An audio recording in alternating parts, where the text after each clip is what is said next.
I spoke today with a Yid, and he looked at what's going on around, and he spoke to me, and he told me that he sees what's going on around with the virus and with what is happening with the world. And as far as he's concerned, the whole world is turning over, and will ever be the same, and a very not geulatic perspective. A Yid who keeps Torah and mitzvahs. And as he talked, I began to see. He said, "Why are they closing the shuls and this and what's going to be?" And I understood what the problem is.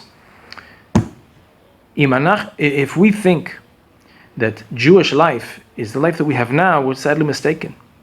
The life we have now is the Jewish life that the Jewish people made in Golus, after the Beis Hamikdash was destroyed. And we were sent out of Eretz Yisrael, so we had to find a way to continue. Tefillas in place of the Korbanos of the Beis Hamikdash, Mikdash Me'at in place of the Beis Hamikdash. So many things are a me'ain, a replacement, a temporary replacement. But if a person loses sight that the real Jewish life is not 100,000 different little shuls in Shtiblach, but real Jewish life is a Beis Hamikdash where all of Am Yisrael comes 3 times a year, so he's lost a certain perspective.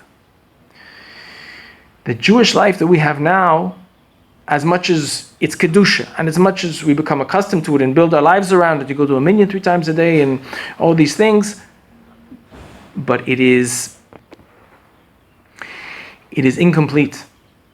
The Jewish people is supposed to have a king, Melech HaMashiach. The Jewish people is supposed to have a Sanhedrin, deciding one halacha for all of Klal Yisrael. The changes that are going on in the world now are not only that the non-frum world is suffering. They closed all the theaters and they can't go to the football games and the baseball games, and all these things have brought it to a standstill. The life of the non-Jewish, the non-religious world, but it's also, as we know, put a halt to regular Jewish life. But this should not jar us that it's something negative, but rather it's a preparation for the passage that we are returning to the way things should be. Hashem is going to reveal Mashiach very soon, and He's going to reveal the Beis Hamikdash very soon, and we're going to be in a proper Jewish life.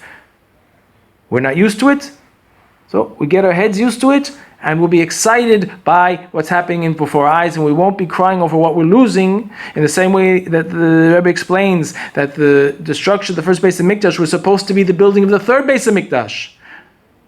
So right now, what looks like a chas v'shalom destruction of Jewish life in a certain way, everyone's davening in their own home, etc., it is a preparation.